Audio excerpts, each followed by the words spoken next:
Hi, friends, it's Maddie from Seven Moons Healing, and here's your collective card conversation of the day. Remember to take what resonates and what doesn't, leave it behind. No judgment here. I've had to take a break. I've had to take a break because the energy that's been occurring lately has been one of major shifts, major changes, and making me feel very uncomfortable. Nobody likes to feel uncomfortable, but now that I can recognize that all the changes that are occurring are happening for me and not to me, it's almost like I can move through them easier. But I was going through a lot of insecurity. And people don't talk about what happens when you start feeling insecure. I actually made a podcast episode about the insecurity and then decided not to post it. Why?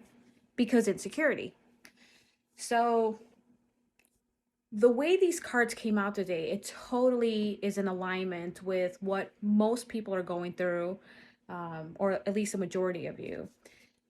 The first card that came out for you guys is the healing chaos. So it may be feeling like a whirlwind, like a tornado is happening. Some of you might actually even be dreaming about tornadoes, and that typically means that your life is in chaos.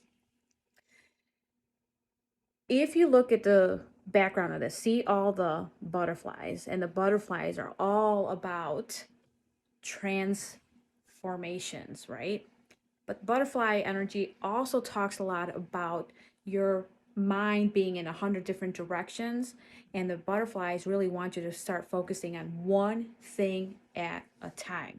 So if you've been feeling overwhelmed, super inundated with things that have to get done, if you've been feeling that everything just uprooted you and is throwing you, tossing you around, it's because that chapter is coming to an end or needs to come to an end, and you are fighting it instead of embracing it.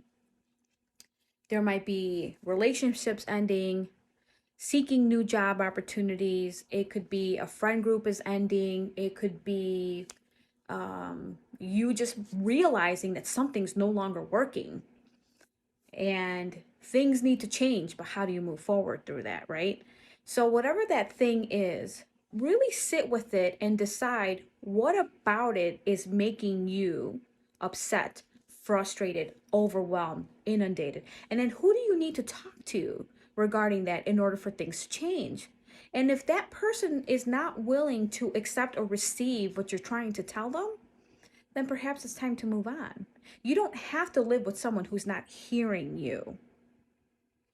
There's a lot of videos on TikTok, especially, where I see the satire where a wife is discussing something with their partner, their significant other, and they're not listening. Or they come up with 1,000 excuses as to why it would be easier for the female or the main person to handle all these things on their own. And while that is relatable, of course, what are we going to do about it? Right? What are we going to do to change this energy? Because we can no longer be walking this path on our own. So either you decide that you're going to step up and have these tough conversations, these uncomfortable conversations, and have them meet you halfway, or they're not going to work.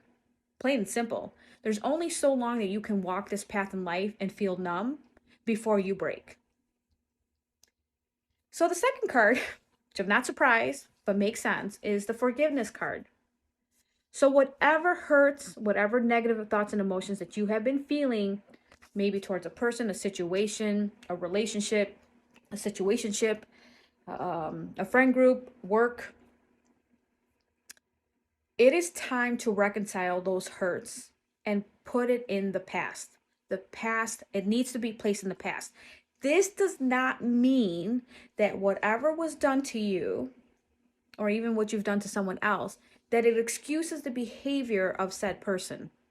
It means that if you find it in your heart to start moving through all these emotions and saying, you know what, I didn't appreciate what you did to me, but it's time to put it in the past.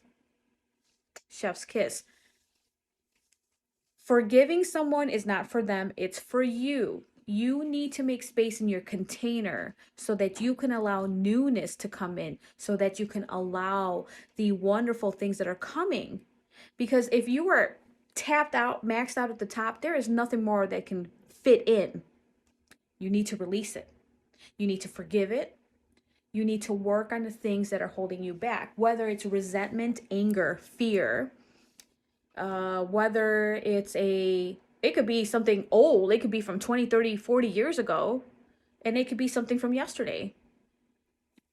The more that you can acknowledge what's happened, what took place, taking that ownership and responsibility and accountability, because there's two sides to every story. Sometimes we are innocent, and sometimes we may have pushed somebody in a direction that we didn't expect to see. Whatever that looks like for you, it's time to put it to bed. The past needs to stay in the past. Thank them for the lessons. Thank them for the opportunity to grow and learn from it, and then move forward. Because, honeys, look, when you do that, this inner peace is coming for you. You have balance, you have joy and happiness. You're not going against the current, you're going with the current. Balance, inner harmony, peace. How does it get better than that? There's many ways, but you have to be willing to allow yourself, okay? You have to be willing to allow yourself to start heading in the direction that is in alignment with you, because ultimately you have to make yourself happy. You need to love yourself enough to invest in you. I hope that helps and resonates, and the spirits are talking. See, they're flashing. I'm not making this up. Pay attention. This is for you. Have a great day.